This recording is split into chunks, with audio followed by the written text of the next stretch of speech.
শেখ হাসিনা যখন বাংলাদেশের প্রধানমন্ত্রী ছিলেন তখন আমরা দেখেছি ভারতের বিরুদ্ধে কোনো কথা বললে, ভারতের অন্যায়ের বিরুদ্ধে কোনো প্রতিবাদ করলে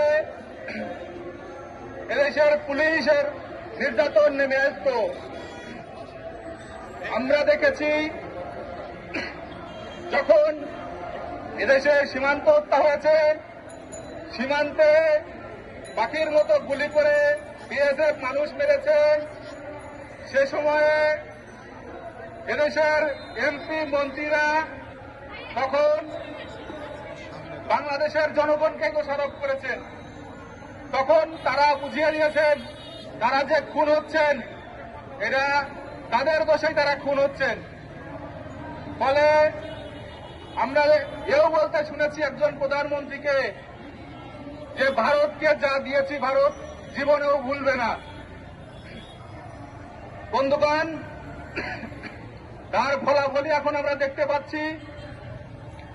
সেই 5ই আগস্ট পরবর্তী বাংলাদেশের খুনি গণহত্যাকারী শেখ হাসিনা ভারতে গিয়ে আশ্রয় নিয়েছেন এবং তিনি ভারতে গিয়ে বাংলাদেশের বিরুদ্ধে অপপ্রচার এবং লিপ্ত রয়েছেন। তিনি বাংলাদেশের বিরুদ্ধে, বাংলাদেশের মানুষের বিরুদ্ধে বিভিন্ন ধরনের চক্রান্ত করে চলেছেন। আমরা কথা বলতে পারি যে ভারত বাংলাদেশের সাথে যে সম্পর্ক রেখেছিল সেটা একান্তই শেখ হাসিনা এবং ভারতের ব্যক্তিগত সম্পর্ক হয়ে গিয়েছিল। এখানে বাংলাদেশ রাষ্ট্রের সাথে ভারত রাষ্ট্রের কোনো সম্পর্ক ছিল না, যার কারণে আমরা এখন দেখতে পারি বাংলাদেশের রাষ্ট্রের বিভিন্ন কাজে ভারতের অসহযোগিতা এবং হাসিনার ফ্যাসিবাদ এখান থেকে পালিয়ে যাওয়ার পরে বিভিন্ন রকম উচ্চারণা হচ্ছে ভারত থেকে, বিভিন্ন রকম অপপ্রচার ভারত থেকে করা হচ্ছে। বন্ধুগণ, আমরা এও দেখেছি যে বিভিন্ন সাম্রাজ্যবাদী মহল বাংলাদেশের যে গণহত্যা হয়েছে, গণ অভ্যুত্থান হয়েছে, সেই গণ অভ্যুত্থানের ক্রেডিট ভাগাভাগির চেষ্টা করছেন।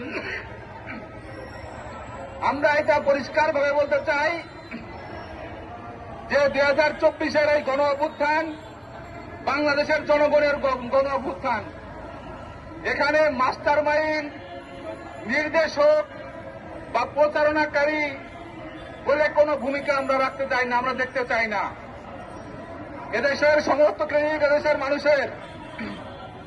এদেশের গণমানুষ যদি এই আন্দোলনে শরিক না হতো, এদেশের শ্রমিক যদি জীবন না দিত, তাহলে এই গণ অভ্যুত্থান সফল হতো না।